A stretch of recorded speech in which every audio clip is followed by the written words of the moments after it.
6 o'clock in London, it's 2 p.m. in New York, 3 a.m. in Hong Kong, 5 a.m. in Sydney, 11 a.m. in San Francisco, and 23:30 at night in Mumbai. Greetings, good morning, good afternoon, good evening, and well, depending on where you are in the world, greetings and welcome. My name is Patrick L. Young. The IPO video live stream series 5, episode 1. This is number 25, ladies and gentlemen, starts here. It was a week when reality was biting for many. On their Refinitiv honeymoon, the London Stock Exchange Group, investors are finally beginning to realise what they could have learnt in Exchange Invest the day this dire deal was first floated. As the Financial Times itself intoned, David Schwimmer, the chief executive, and Don Robert, the chairman, have little experience of merger integration. Let's face it, this merger was a heady mix of fantasy with little application of logic from the day it was born. It's the M&A equivalent of Kristen Wiig's latest movie, Barb and Star Go to Vista Del Mar, albeit without the jokes or Jimmy Dornan. It's a heady mix of Floridian beachside fantasy and precious little grounding in reality. Meanwhile, out of 18,500 Refinitiv employees, that's a headcount of 23,000 at the London Stock Exchange Group in totality, they couldn't find a new head for FTSE Russell indices without engaging a recruitment consultant to find an outside candidate. Clearly, London Stock Exchange Group are keeping a ruthless handle on expenses. Speaking of FTSE Russell, they have been nudging China towards further opening of the stock market to further investors. Until last week, only 25% of Chinese stocks' investable market capital was currently added to the FTSE Global indices. That's now changing, of course, because otherwise that left China deeply unrepresented in the benchmarks. Meanwhile, rumours abound that as a gesture of thanks for their efforts on expanding Chinese stock exchange inclusion, the story on the street is that Beijing has provided a Chairman Mao-era organogram to serve as a template for the new LSEG Refinitiv management structure. Over in Africa, the Zimbabwe Independent notes that the hype that permeated Zimbabwe's capital markets during the build-up to the launch of the Victoria Falls Exchange 6 months ago is slowly dissipating as targeted investors keep their distance. Now, there's a financial conundrum for you, ladies and gentlemen. Before the Victoria Falls Exchange was launched, there was, in Zimbabwe, rampant hyperinflation, and the government was forcibly delisting some stocks of foreign owners. Now, call me old-fashioned, and we might even get a chance to talk to our guest about that in a moment. I'm not convinced that amounts to a financial centre's best practice. Over in the USA, its direct public offering postponed as Coinbase has put off its listing in the wake of paying a $6.5 million fine to US authorities for, those sorts of traffic light infringement stuff when you're running an orderly regulated market, like reporting misleading transaction data that potentially inflates the apparent total trading volume on your professional platform. Those kinds of little trifling things. So they're going to put the IPO off until we've all forgotten about it, which apparently in crypto land means April. Anyway, in final news this week, apparently smoking has gone up during the course of COVID-19. Wasn't it obvious that allowing people to work from home means they don't need to go down the fire escape for a cigarette? All this and more, ladies and gentlemen, has been covered in greater detail in Exchange Invest Daily, the unique newsletter of the Bourse business.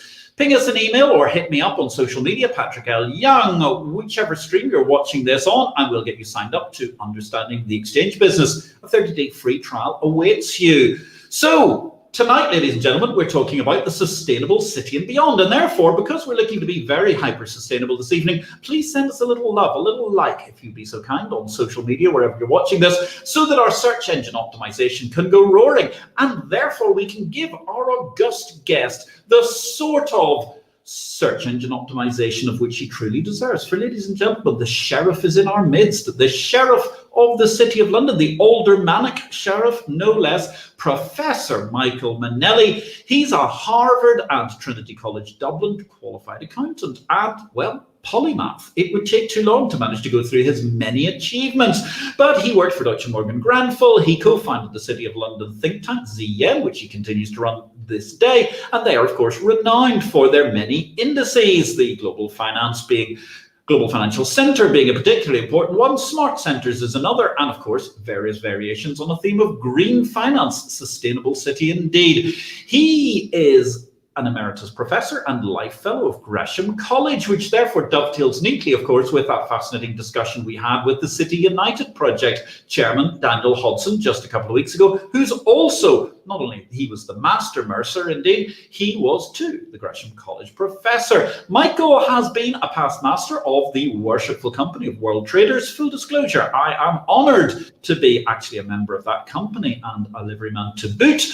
And Michael is, as I said, currently an Alderman and the Sheriff of the City of London for an unprecedented 2-year period. Hashtag COVID-19. So, ladies and gentlemen, the sustainable city and beyond we're looking towards. Michael, where are you in the world today? Good evening. Well, Patrick, always good to be with you. I'm afraid I'm here in Wapping, sort of just on the outskirts of the City of London, for those who don't know London well, to the southeast, and over one balcony I see the city in all of its glorious emptiness. And over the other balcony, we have a lot of balconies here, I see the gloriousness of an empty Canary Wharf. And yet, amidst an absolutely thriving south of England technology and financial services cluster that's having a boom year. And I think that'll be an interesting thing to chat about. Absolutely fascinating. And I can see we're already into city trivia this evening. We've got a slightly flippant question. Well, maybe not if he's up for murder. Christopher Messina, who was the first guest on this show many shows ago, is already asking some trivial information, which I'm sure is going to allow you to dive back into history. So, Michael, does the sheriff know the rights of a convicted murderer in the City of London when the convicted is a freeman of the city versus when not? Well, Chris clearly knows his history, and the answer is that you can be hung by a silken cord. And the reason for that is, were you to use coarse hemp, you might do the dance and take a very long time to die. But with a silken cord, it slips nicely and cracks your neck, and you die swiftly. Not the best of things, but it is in fact, Chris, we have a number of macabre elements to the role of sheriff. We are responsible for the defense of the city, and so when we have the items on London Bridge, you know, we're technically in some way officers in charge. In the olden days, of course, we were responsible for horrible things in terms of justice, like pressings and women who would bleed the belly and all sorts of horrible things. It is absolutely disgusting when you think what we were like as a people up until perhaps only a century ago, and some might say even more recent than that, until the abolition of the death penalty. And even now, I can't exactly claim that our prison system is a particularly humane place to be, but we are hoping to do a lot of work on that. Fascinating altogether. So I've got to say, I mean, the luster of being the sheriff of the City of London, it does sound incredibly romantic and interesting. Tell us a little bit about the history of the whole organization that you stepped into. Yeah, well, the sad bit is it is a real lesson in history, so I'll try and make it brief.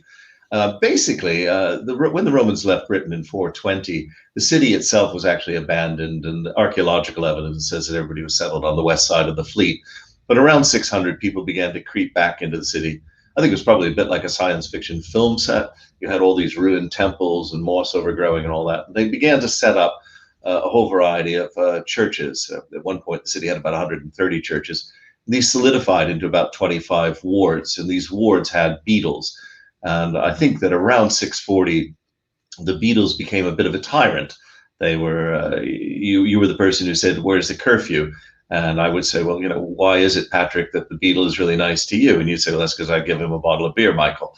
And the citizens got together and began electing 2 sheriffs. I believe that was based on the Roman model of 2 people elected for a year, both of them therefore having to come out when the other came out. And that began roughly around 640. By about 700, we're pretty clear on this.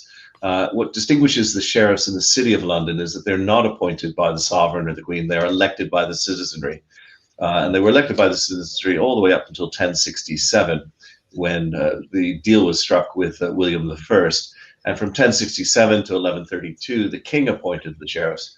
But in 1132, the population got that right back. And so we are arguably the oldest elected position, certainly the oldest secular position in the United Kingdom, and possibly even across Europe in terms of continuity I know of no other thing that dates back nearly 1400 years. Well, that's a wonderful history lesson altogether. It's quite incredible. I'm laughing because I find it joyous when you mention these things about City of London history, Michael, and you're going, oh, well, of course, I mean, the electors had the right to do that all the way up to 1067 AD. I mean, it brings us right back to the way I ended the show with Daniel the other week, noting about, when it came to the millennial party of 2001 AD, that the Corporation of London was the only financial centre on earth, looking into the archives to see what they did last millennium. It's an incredible history. It is amazing, and in fact, we were given an unprecedented extra year, as you mentioned, as was the Lord Mayor in a way. But really, of course, the Lord Mayor needed to be re-elected. We were reappointed, and we have a post called the Remembrancer. Many people find that quaint. Personally, I must say, I find it more of a strategy role. When I used to work in the oil sector back in the 70s and 80s, I would frequently encounter these Texans who would be telling me about what it had been like 40 or 50 years ago, either in the Middle East or the initial rounds of the opening of the North Sea. And I used to scratch my head. These were these sort of old Texan roughnecks, and they were really, really into their history. They all worked in the strategy department. And I've begun to realize that strategy departments tend to have an historical view equal to the future view of their installed assets. And so these guys were in those days looking at large-scale oil developments, looking at over 50 to 75 years, and therefore they looked back 50 to 75 years. In our case, the Remembrancer does and did in the past year spend time looking all the way back to William I. We have 3 treaties with the city of substance, so that's the Treaty of 1067, Treaty of 1132, and the Treaty of 1215, which you would know as the Magna Carta. There's several other codicils and treaties involved in it. But as you move forward, the role is actually still the same. There are 3 primary functions. Responsible for defense, I mentioned. We're responsible for justice, which is obvious, and we're running as amateurs the central criminal courts and the Old Bailey, as you know it. But before you laugh, and I do find this funny, people go, why do you put 2 amateurs in charge? I go, well, that's the way it's been running for 1400 years. But people do look up to British justice, and within British justice, they look up to the Old Bailey as possibly the best court in the land. So you've got that. And then the final thing, of course, is taxation. We have a very vestigial tax roll these days, 1 ceremonial and 1 actual, which is signing off the accounts. In the old days, that's why we were particularly hated. It wasn't because of justice, it was because we administered the taxes. And amidst all of that, our job is to support the Lord Mayor, the civic team, and the City of London Corporation in promoting business, technical, professional, and financial services around the world. Fascinating. And the questions are already stacking up, Michael. You've got some fascinating input already. Thank you very much, Chris Messina, for that lovely insight that Floridians are objecting to any part of the LSE Refinitiv crowd being compared to the lovely beaches of Vista Del Mar or anywhere else. Good point. I was thinking more about the fantasy level of the content of that movie rather than a beach-like comparison. City beaches not being a big thing in the City of London so far, although who knows, I mean, maybe we could ask the sheriff, we might be able to get one this summer. Now we've got, thank you very much, Marion Madeira. I noticed you just liked our show on Facebook. We really appreciate that. Here's a super question coming in from Chris Pryor-Williard. Chris, it's lovely to see you again this evening. Michael, the city got to being a leading financial centre through taking risks and innovating. There is a view that the type of self-regulation and the corporate culture that comes from it has done the opposite of rewarding successful risk-taking and innovative behaviour. How do we recreate a mercantile city? Well, Chris, always good to hear from you, and I know that you've got a fantastic view of the history as well. I personally, just picking your question apart here slightly, I do think one of the great mistakes was to lose the self-regulatory organizations, personally. The idea there was that we had a group of independent organizations regulating their markets, and we moved that into a unitary regulator. From that point on, I completely agree with you. The application of regulation and the sort of corporate culture has really done the opposite of rewarding successful risk-taking. How do we recreate a mercantile city? Well, it is more than just regulation. I mean, the first is we do have a tremendous number of oligopolies in financial services and in the city. we have 4 accounting firms, we've got 3 credit rating agencies, a limited number of actuarial firms, and then we could get into banking. And certainly since the financial crisis, we've had fewer banks. We started off with about 15 global investment banks of substance, well, the largest ones anyway, in 2008-9. We're now down to a dozen. So we've seen actually a lack of risk-taking in that regard. Secondly, we seem to have fallen into this unitary regulator idea, and the difficulty with that is nobody's snitching on anybody else. Everybody says, if I can get away with it to the regulator, then and he's gotten away with it, then I might as well do the same thing. When in the old days, what used to happen was people would call you in and say, you're queering our market, you're not making our market efficient. And this, I think, leads to my fundamental point. Financial services has failed to say sorry for the financial crisis since 2007. We have not bound ourselves into proving to people around the planet what we can actually do to help. Now, the planet has actually come up with some pretty solid goals. Climate change is tops on many people's lists. There's 17 sustainable development goals. And we should, in my opinion, be able to say, this is where finance can help, this is where finance can help, this is where finance can help. And that's how we prove our relevance. Society has so many ways of solving problems. Yeah. Regulation, taxation, standards, command and control, send the army in. It's interesting that during this crisis, to do with COVID, largely financial services have been bypassed, and in many cases haven't covered themselves with glory. I'm thinking in particular of business interruption insurance. So we've got to recreate it. And one of the reasons I'm keen on it is we have a moral responsibility as people who believe in free markets to say to society, you could use many of these mechanisms, but this problem is ideal for financial services. Let us at it. And we had a good go at that, I think, with the carbon trading in '97.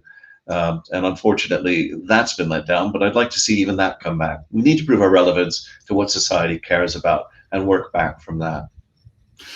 I think you make a great point there, because certainly the lack of ability, particularly in the banking industry, amongst others, to say sorry. And certainly it's fascinating you headline the fact of, yes, insurance businesses suddenly saying, oh, there must be a loophole here so we don't have to pay for these unprecedented policies are absolutely scandalous. I will put in my 0.02 Satoshi's worth for the parish of exchanges there. I do think the parish of exchanges has worked incredibly well during the course of the last year. There have been downfalls, there have been moments of different outages, but that's one business where the city has been incredibly successful. And certainly the City of London has had next to no downtime as a result of incredible volumes going through, which is great. But you hit the nail on the head. I mean, financial industry overall certainly needs to demonstrate some degree of penitence, because I think in this world we're in, it's a totally different world. So, I mean, that gets us to a very interesting issue, because the future of financial centres is one about which lots of people opine, but I mean, it has to be said, I'm not too sure that many people really actually are more than speaking with authority, but wrongly, the old Swabber principle. You've run this Global Financial Centres Index for, good grief now, what, 20 years? And I mean, we've been meeting at financial centres conferences like Ken's fantastic Global Financial Centres Conference and so on for a decade or more, talking about these issues. What do you really think is the future of financial centres as we sit here today? Well, I might remind people. Yeah, so we began doing our research into what became the index in 2003. In 2005, we quietly launched the index. We were determined to make sure it was good, and we spent nearly 2 years doing that. And we published for the first time in March 2007. I think what I'd like to point out before we begin to look at the future is just to look at that past. I would point to many viewers, the prevailing theory about how you created a global financial center prior to our index was really on up into 2000 was you started off with a big economy and then a financial center grew on top of it. This, I think, was predicated on a false reading of history. London became a financial center when it was, frankly, a bywater in Europe. London was 30,000 people in 1565. This is a Daniel Hodson again in the Royal Exchange. When the Royal Exchange was founded, Antwerp was about 100,000. But what drove people to London was war. The Dutch rather sillily picked a fight with the Spanish, and everything fled to this London entrepot where Sir Thomas Gresham had cannily basically prepared the ground by copying the Antwerp Bourse. So it wasn't that the UK was a great place to do business. It was that it was the only place to do business where you were treated fairly as a foreigner. So that was the first bit. Then we saw, of course, the rise of the Industrial Revolution, which I think is what has queered people's notions of how a financial center goes. London does become a great financial center. And then, of course, the United States grows and New York becomes a great financial center. And therefore, it's very obvious what the next great financial center was going to be if you study that period. And that was Tokyo. And that was the prevailing, if you go back and look at the literature in the 80s and 90s, Tokyo was guaranteed to be, because there was a large domestic economy. And that's not the case at all. And we see today, as we began our study years ago, we had 46 in our first survey in 2007. We now have 114. There's been a plethora of growth there. And so that's the first element I'd point out. Second one, very obvious, is Asia. When I began saying to people, I've been doing some straight lining, and this was in 2007 off of our 2005 data, I was already saying, you can see Asia's going to be absolutely enormous here. And now, of course, 6 of the top 10 centers are Asia. And people in Europe have still not grasped that this is the changing world. Your clients are largely Asian if you're trying to be a global financial center. So there've been a lot of changes in that regard. And I think I need to baseline that before we look forward, if that's okay, Patrick. Go. Yeah. So looking forward, I think there's tremendous change. And a lot of it is, has been said by so many commentators, the pandemic has accelerated trends that were already there. One of the trends that I don't think people have grasped is the drop in business travel. Believe it or not, the drop in business travel, I know it's been pretty dramatic in 2020, but it dropped 8% in Scandinavia in 2019, just due to flight shaming. So a social trend had dropped air travel, business air travel by 8%. That's an astonishing number. It only dropped 4% when they had the volcano in 2010. So you can see that that was a big change. Of course, people were already working 1 and 2 and 3 days from home anyhow. So what we've seen is the acceleration of that in video conferencing. And that has hit 2 industries which were merging anyway, which is finance and tech. The two are becoming closer and closer. And you're beginning to see that the firms that have done the most radical shifts are, of course, finance and tech firms. In our survey, we looked at talking to just 135 leaders of financial services firms, and 85% of them want more home working if that's possible. They actually want more. They're loving it. What the staff think is a slightly different thing. The second thing I think you see is the combination of that is leading you to wonder, what is a financial center? The old geographical bit, I've been looking now for 12 months at an empty city, and yet things are booming. So does somebody who works for Barclays in France work here in London? Are they working in France? We're really starting to care much more where the salaries are going than where the physical location is. And I believe that we're going to see a lot more changes in the way that we do this type of analysis as we go forward. Certainly my team are struggling. We've been doing a tremendous amount of deep data probing on what does commuter intensity mean? How sensitive are cities to commuter intensity? And a lot of these questions haven't been asked in the past. And cities have taken a bit of a direct hit to the biggest thing that makes them successful, which is the power laws. The intensity of interaction in a city has suddenly become a negative. Now, when that comes back, people are still going to remember that that was a major risk. It's fascinating, isn't it? I mean, that power of networking, the intensity of the City of London, it's something which, showed through for us very quickly in terms of publishing Exchange Invest. It was fascinating because when COVID came in, lockdown came in, we thought, oh my goodness, this is going to be a crisis. Quite the opposite. We actually saw our subscriptions going up. Why? Because people no longer had somebody to meet on the platform for the train on a cold morning in Essex or wherever that was, and then they went to, from there or Connecticut into the centre of town, and they met other people. They got the subway or the underground or the tube or whatever it was.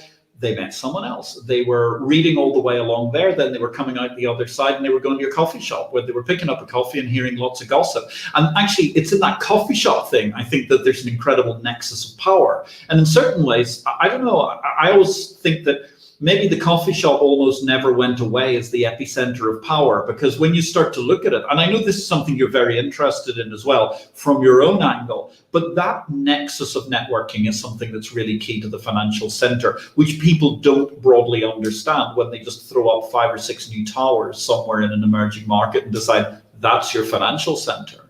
Yeah.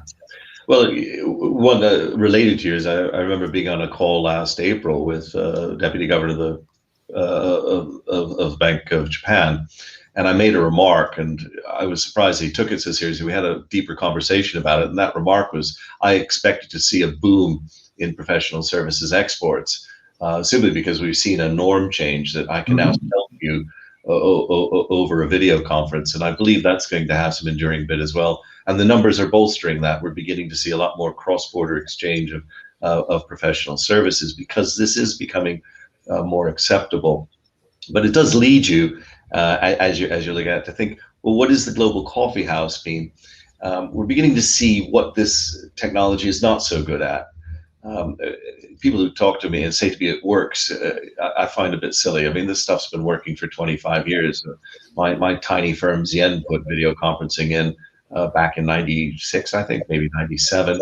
Skype is 2003. Jitsi, which I would recommend your viewers look at, JITSI, which is the open source version of video conferencing. Why are we using all of these services like Zoom, etc., is also 2003. You then got Zoom, which everybody's quite keen on, as well as 2011. And of course, if it's 2017 and Microsoft have discovered it, you know it's old technology, which is when they introduced Teams. So you're looking at, it's not that it works, it's that behavior changes when everybody uses it. You know, so it's almost like saying the telephone works. Well, yeah, but if everybody has a telephone, that changes the way that the telephone is valued. As we're looking at it, though, we're seeing what it doesn't do. And I think the biggest thing, and you and I love this, Patrick, it's the buzz. You know, how do I detect the buzz? Where's the buzz? Because the buzz doesn't come here. Things are fixed. So that's one area. A lot of people talk about staff management. Well, grow up. It's time to manage by achievement, not by attendance. And I do think a lot of people, there are challenges there, but they're challenges we should be overcoming in the same way we're overcoming challenges with remote education and things. There are ways through that. But we're missing the buzz, and I don't know how we handle that. So my pitch really here in London has been take that trend, which is a reduction in air travel. That doesn't mean you can't grab a greater market share, particularly if there's going to be fewer trips all around.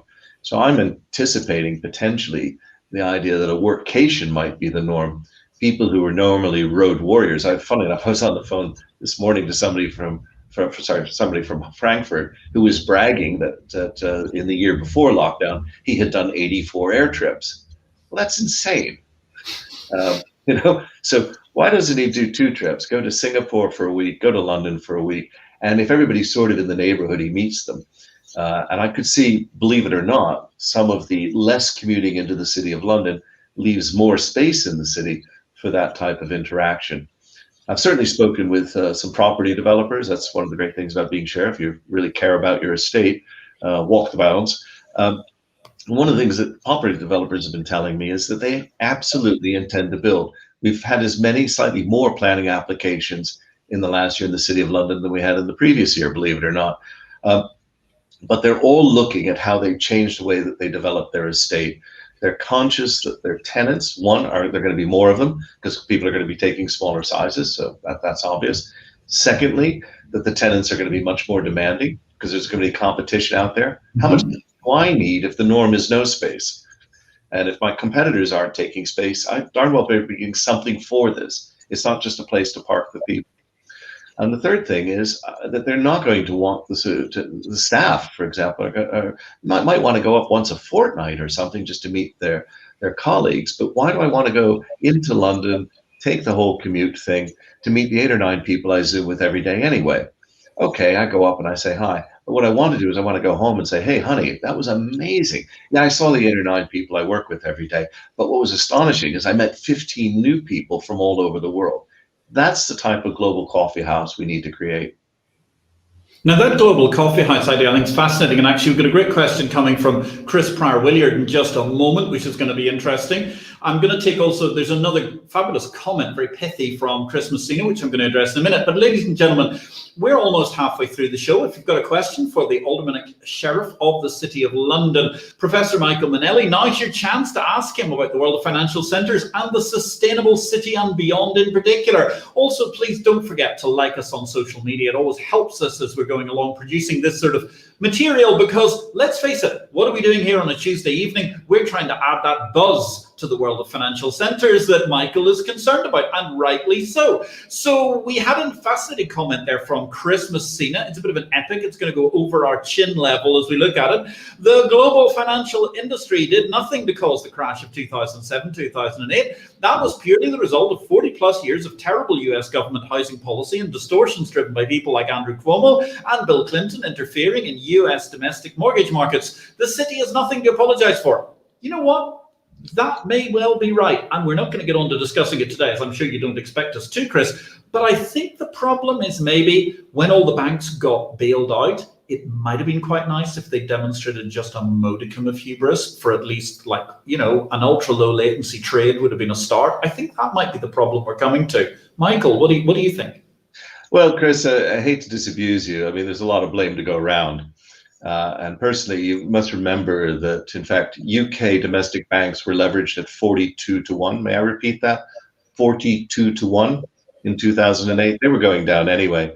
If you look at the three countries that had retail financial crises, which put the system systemically at risk, there were three: Ireland, Iceland, and the United Kingdom, all characterized by intense concentration. 86% of retail banking in Britain controlled by then 5 firms. Iceland 3 and Ireland 2.5. So I do believe it was there. Then we could, if we wish to spread the blame, we of course got AIG, Fannie Mae, Freddie Mac, which you're referring to there. We certainly have a number of other areas, but I don't think that the financial industry can just kind of walk away from this and say it was isolated. How Gordon Brown ever got away? Oh, it was an unprecedented global crisis. Well, locally, we allowed our banks to get completely out of control on their lending ratios. And I think it would have gone down anyway, regardless. You're riding a unicycle 42 stories high. You hit any kind of a pebble, you're gonna have a bad tumble.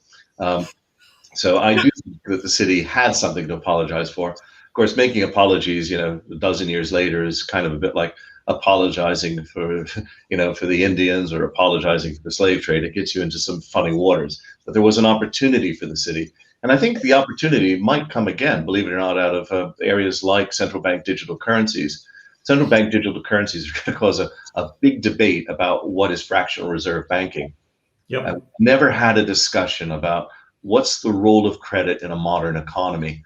And 2009-10 was an ideal opportunity for banks to say, yeah, we're slightly at fault, but you did let us go up at 42 to 1 because you did want to see a boom. You did want an economic boom. You accepted the boom and bust, believe it or not, by allowing that sort of credit creation. Well, what do you really want, society? And I think we're going to have that in spades, because central bank digital currencies are going to call into question, why do banks get these special rights? I never really understood this before. And I personally think it's going to be an interesting period ahead. And we as a financial services industry possibly would have been better prepared for that if we said sorry. In the way that other industries, for example, the mining industry, the plastics industry, have done the usual thing, which is to say, sorry, okay, what do you propose that we do? Here's our response, and then go off and do it. And I think that's a very good moment where I'm going to plug my book, Victory or Death, actually, because that's precisely discussing the issues of things like central bank digital currency, the future of Bitcoin blockchain, and the future of the financial world. Now, we've got a great question coming in. Thank you, Michael. Thank you, Chris, for your comment. Always appreciated. Great to have a debate on the show. Chris Pryor-Williard, once again, good evening, Chris. Brexit is now seen as a challenge to normal market behaviour. Is there something in historic treaties like the Hanseatic League that could be usefully reviewed? What a question, Michael. What a great question, Chris. I owe you one on that one. Chris, I think, is aware that it's one of my little pet subject areas is the history of the Hanseatic League. So the Hanseatic League begins in the 13th century in Lübeck in Germany and spreads. Historians debate it. Some would say 70 cities were involved. Others would say 110, 120. So it kind of depends. London was not a Hanseatic city, although King's Lynn was. But London had for 400 years what is today Cannon Street, an area in the city, believe it or not, given to the Hanseatic League by the king, where Londoners were not allowed to tread. In fact, they had a very famous phrase, a shibboleth, bread and cheese. And if you couldn't say that properly in Low German, you weren't allowed in. So it was quite an isolated spot. I'm not saying we want to replicate that. What could we do, though? What were the big lessons from the Hanseatic League? Well, the first was recognizing that cities are what matter. The second was opening free trade amongst all of those cities, making sure that people had rights to trade and also had rights to occupy. So, a bit like the debate that we're currently having with Europe on equivalence, that all this was good stuff to do, and recognizing that there's a lovely role, particularly if you're a small nation, in between the great powers. Many of these Hanseatic cities were stuck inside of larger kingdoms, and these kingdoms were subservient to the Holy Roman Empire. What the Hanseatic cities found was that they could trade beautifully around the empire. And I think as we look around the world today, we've got a bloc in the EU, we've got a bloc in the United States, and we've got a bloc in China, probably a couple other blocs emerging over the next half a century. And this is where Brexit gives a great opportunity to the United Kingdom to trade with all of those. And to do that, we have to keep all of those channels open and be seen to treat all empires fairly, just as what's made London a great financial center has been treating all commerce fairly. We need to treat all empires fairly. And the opportunities that there are quite legion. So, for example, data transfers and data rights. Well, why don't we wholly comply with GDPR and help Europe market that into the United States? And believe it or not, China, where certain consumer privacy laws are moving and things like that. And frankly, what citizen doesn't want GDPR? It's my data, it's my rights, it's my thing. So these are the sorts of areas that we could get into, far beyond trying to play nitpicking little games. Be right there at the center of three empires. You've got to make a lot. And certainly it's very interesting. We're going to be talking, I'm sure, a little bit more about GDPR, in fact, in a very soon forthcoming episode, because we've got Colin Howard, who's one of the specialists on the topic, is going to be there. And indeed, I have to say, I echo the whole thoughts. Thank you, Chris Pryor-Williard, for that great question about the Hanseatic League. For I was married in the Hanseatic city of Torun in Poland, where I maintain a house to this day, with a beautiful bride who was born actually in the Hanseatic city of Gdańsk, and was also therefore moved to Torun. So she was a woman from two Hanseatic cities before she managed to move on towards the city of London, where I met her. So that's a very important message for us all. And I think the Hansa actually is a great message, because let's face it, one of the things that they did in the Hanseatic era was to have guest houses specifically created for the visiting merchants. So therefore in Torun to this day, in fact, it was where we had our wedding reception. There's this beautiful castle, which was the place where you used to come along. And if you were a merchant, you stayed there, and then you could do your business over several days and before you departed. So it's a great idea. The Hanseatic League, I think, has a lot to talk about for the future of, well, how we can manage to further discussion. And furthering discussion, we have, I do believe, my masculine intuition tells me we have a gentleman in a tuxedo has joined us this evening, not merely because he's, I do believe, a leading figure in the Chartered Institute of Bankers, but Martin Watkins is going to be hot-footing it to the South African Chamber of Commerce annual dinner, which is happening via Zoom this evening. And of course, a former guest on this show, Sharon Constanson, is going to be hosting that event, with Leila Fourie, the chief executive of the Johannesburg Stock Exchange, speaking at the event as the after-dinner speaker. But first, adding elegance, we have Martin Watkins with a fascinating long comment and a question. Martin starts, recalling how the city was all about knowing your counterparty, colleagues and competitors. COVID is forcing us to rely on relationships. Does that mean, will this outstanding long finance global indices for global financial centers introduce a heavy weighting for relationships to reflect our new ways of working? So, Michael, is it swipe left and right like Tinder, or are we looking at a longer term relationship here? That's, I think, what Martin Watkins is asking. Well, the first thing is to recognize that you know your counterparty. So Martin very kindly introduced me to Sharon Constanson at the South African Chamber of Commerce here in London. And we've had a couple of events together, believe it or not, as Sheriff. We showed the Life is Wonderful film, which was it's a documentary about the Rivonia trial. and we showed it together to promote rule of law. So Martin's absolutely right. It is about deep relationships, and he certainly plays that game by making sure that people are connected. So thank you, Martin. But on to the more technical question. The global indices already contain quite a number of measures looking at relationships.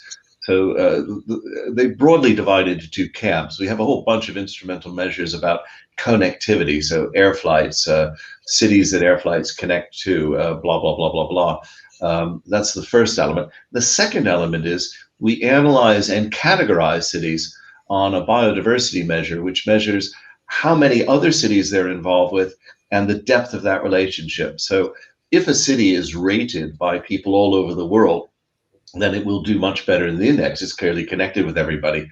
If a city is doing reasonably well, but say perhaps has only one or two core relationships, then it won't do as well. It's not as well connected. And Martin's absolutely correct. Connectivity is everything. If you're going to run a global financial center, and if you take my earlier point that we are all in it together as finance trying to sell globally, then you need to be cooperating with other centers. It is not a zero-sum game. We all win if the world decides to solve a global problem using finance and markets. And so that connectivity is absolutely crucial. It is measured in two ways very strongly in our index. Thank you, Martin, for that excellent question. Thank you, Michael, for that excellent answer. And I think you hit the nail on the head, though, because surely isn't the one exciting thing at all points about financial centers the fact that if you have an industrial center, there are only so many cars or washing machines or industrial things people are going to get. So there's a huge substitution effect. However, if you look at financial centers, one of the most exciting things in financial centers is how they've been able to create entirely complementary flows of business. And I mean, I'm thinking of close to London. Look at the way Dublin has managed to have an incredible resurgence in areas that were just the fag ends of stuff that London didn't want to do and has turned into billions of dollars worth of business like aircraft leasing and so on. And equally all around the world, it's such an additive business, and that's why cooperation is key. Well, interesting as well is the people making a business out of non-cooperation or failure to cooperate. I think a really good example has been places like Dubai, Singapore. I would even point out Nur Sultan in Kazakhstan. I would also equally point to Nanjing in China. And why am I pointing to these cities? Because all of them are making a huge bid to control arbitration, mediation, expert determination, these arbitration courts or alternative dispute resolution areas. And that's a whole thing that falls off of, if you're a financial center bringing people together, you might as well make some money when they divorce. And I think that's an interesting point that these centers have noticed. London has always been so good at it, it kind of never noticed it was a specialty, although there are certainly people out there who promote it for us. And I noticed as well, in particular, in conversations I had just last month with Dublin, they're making a big program. It's a bit like, the accountants, kind of coming around to insolvency. It's the same thing coming around to the arbitration mediation. And that has huge financial implications, both in payments, expert witnesses who are providing their services into it. So when you look at a commercial contract, you try and do the forensic accounting on it, try and figure out who owes who what are the damages, etc. These are all very technical areas, and they're all part of financial services. And of course, the other thing, therefore, that brings us beautifully full circle at that point is that a huge number of those centers that you've mentioned, and particularly in Astana, in Abu Dhabi, which you didn't mention, but also Dubai and around the rest of the world, is, of course, what have they been using? They've actually been, to a large extent, using UK judges, many of whom worked at the Old Bailey under previous sheriffs when they were having their year of stewarding the judges. And set up zones which are clearly common law zones. It's the only way really to make it work. And that brings us back to the great conversation we were having about common law with Barney Reynolds just a few episodes ago. You can catch all the back issues on YouTube, so you can go to youtube.com, IPO-VID. In the meanwhile, don't forget to give us a little like, ladies and gentlemen. We would really appreciate it. If you've got a question for Michael Mainelli, Professor, Aldermanic Sheriff of the City of London, he's here right now. We've got just over 15 minutes of the show to run. So we've been talking about computer cities. We've been talking about the intensity of financial issues all around. And it's very interesting because we've heard all of these endless discussions of, actually, it's like Sesame Street, isn't it? C words, colleagues, competitors, Of course, we've had COVID, but one of those is counterparties. And we've got a great question there from John Falk. John, hi, good evening. It's lovely to see you once again. Thank you very much for your question. So, John Falk asks, many countries or cities want to label themselves as financial centres, but what is a realistic number of financial centres? Yeah, John, that's a super question. I think that there's some interesting extremes you could play here. One thing that I don't believe people have noticed in our index, which I would highlight, is what's happened is that there's been a sort of a bunching at the top. At the moment, New York is number one. I forget the exact number of points, but then London's about 20 points below New York, 23 or something. And then suddenly you have immediately below London, you have Shanghai, Singapore, and Tokyo on a 1,000-point scale, only one apart. So if London falls 4 points, it falls 4 places. That's how tight it is up there. And does that imply perhaps that in fact these centers are, to use the jargon, maxing out? And yet they're all quite successful. So could it be that we could see a plethora of financial centers rise around the world? And in fact, that leads you to sort of the ultimate extreme. Why isn't every place a financial place? And this might be the way that we're headed with finally after, and I know you're probably like me, it's been decades you've been hearing about, you'll be up on a mountaintop in Switzerland or down on some tropical island doing all of your financial work, but maybe it's arriving. And perhaps it's the case that we're going to be seeing this rise from 46 to 114 that we've seen over the last 16 years is potentially the way that it's going to go, that everybody who's anybody is going to have an economy, and those economies will generate financial centers, which might in fact be much more financial regions than they are actually some specific geographical location.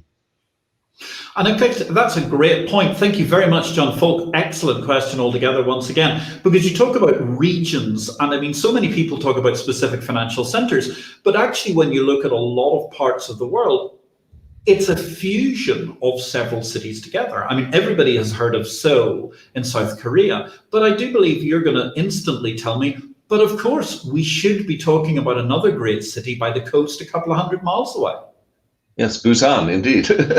And in fact, I think that's one of the great things that the Koreans did. I must say we were in discussions with them about it some years ago, but was to deliberately try and position Busan separately from Seoul. So not a lot of people know, technically, the Korean Stock Exchange is in Busan.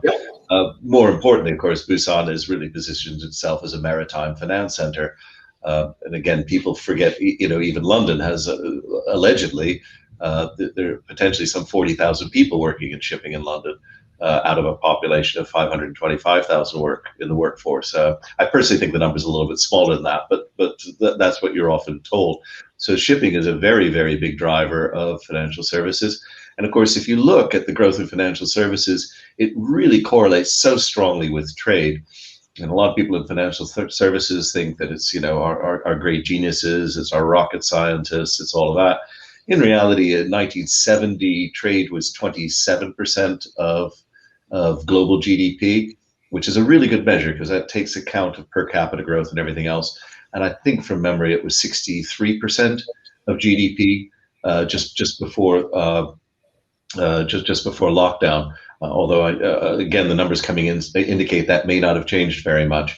So what we've really seen is financial services growing off of trade, the real economy that we're supposed to be servicing. That's been the solid growth.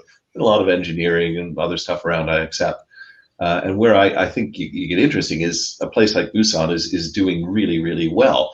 And now backing out from it, it's a bit like do we go to Seoul or not? No, the question is we're going to Korea. Which city do we go to?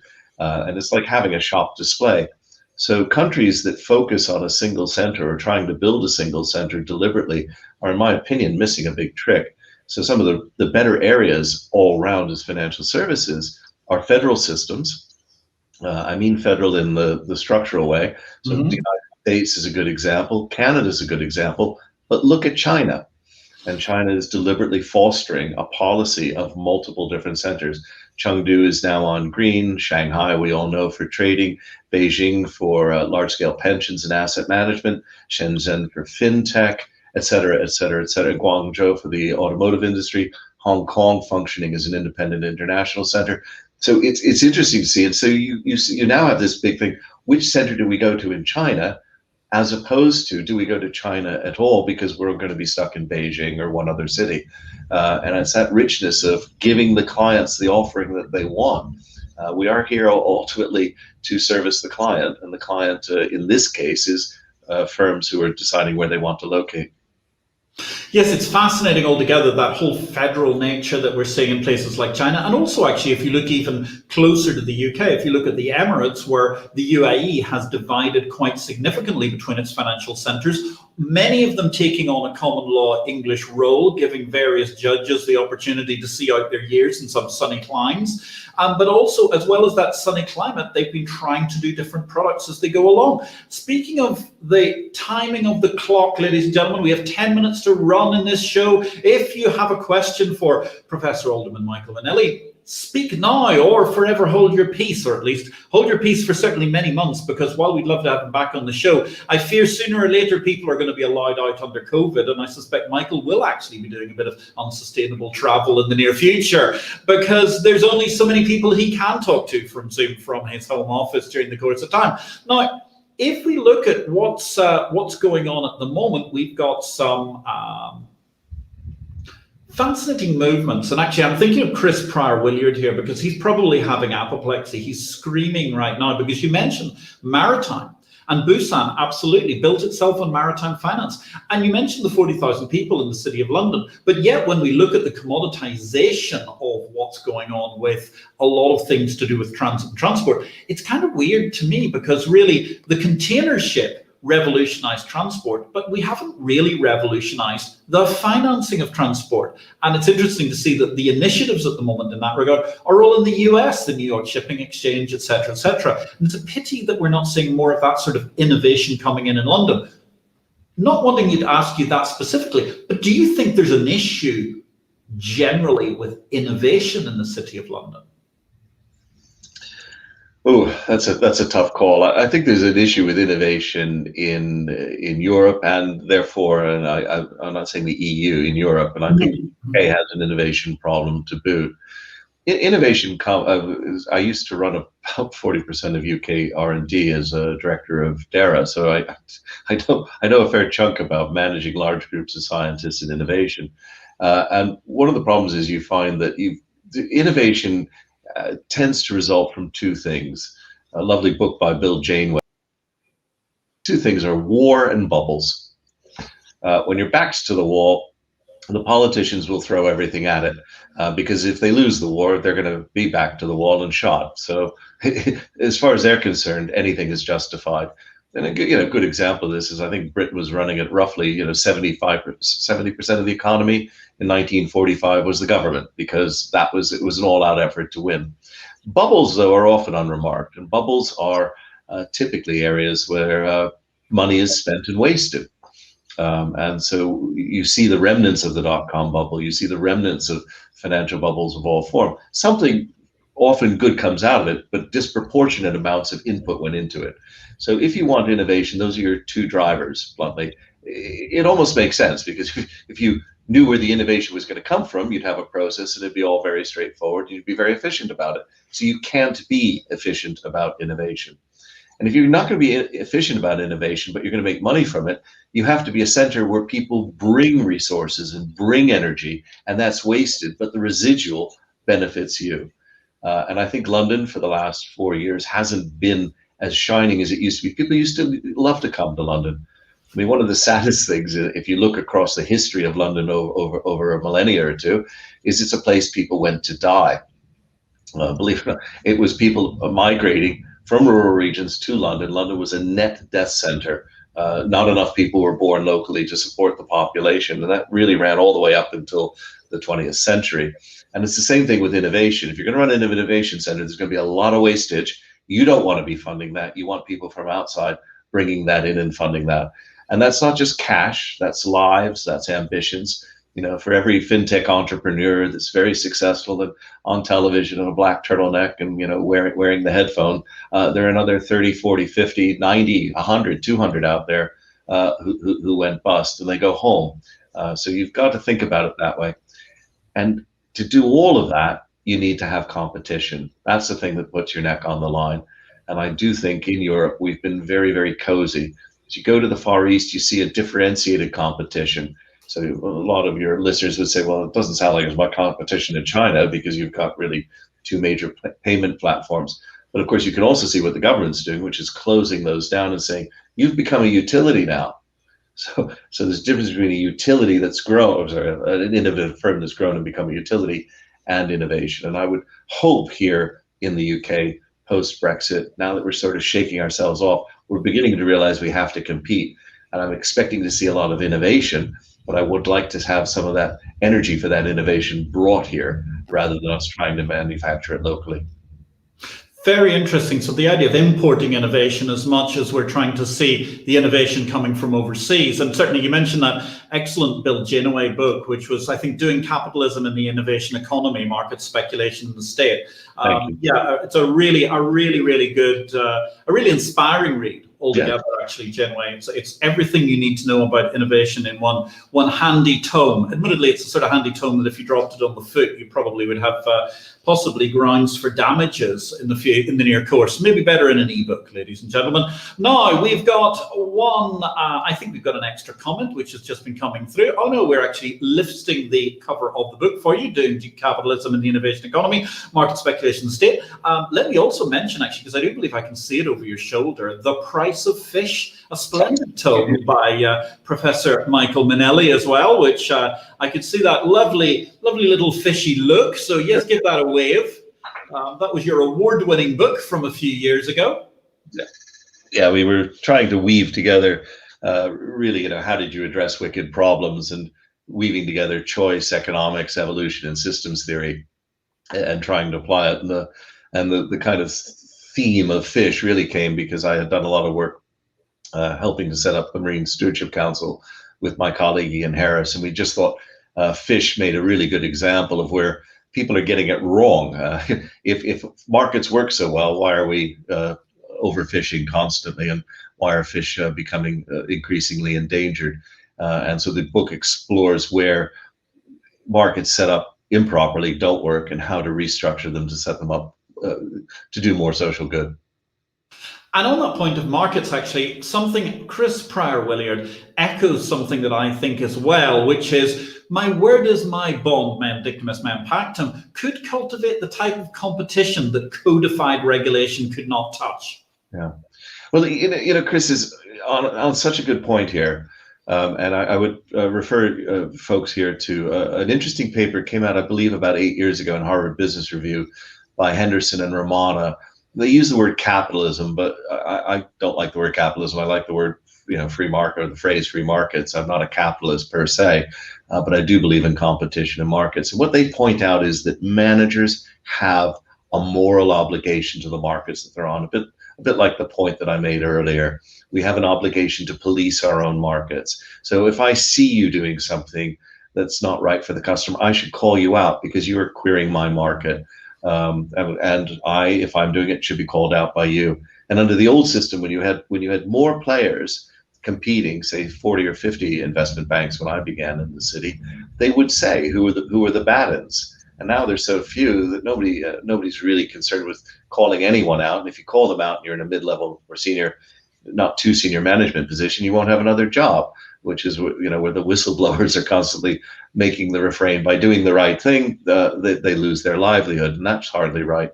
And so we wind up with this horrible, brittle regulatory structure, when I do believe that a much more mutual, bring back the old mutuals, is really what that was about. Yes, absolutely. And an excellent comment that you just made there. We have an obligation to police our market. I think that's a very important thing to be able to say, because that sort of codifies what's going on. And certainly I think Chris is on a great point here, because when we got into, and you've made the point about the self-regulatory organizations, which actually did a great job. When you suddenly have a monolithic regulator, I'm not sure that everything gets anything other than coddled in probably often for the best possible intentions, but a degree of red tape and misunderstanding, and oligopolies grow. I mean, private eye constantly refers to the FCA as a, fundamentally supine authority, under the old FSA. Yeah. But, as somebody, I mean, my firm reported LIBOR shenanigans in 2007, but it didn't break to 2012.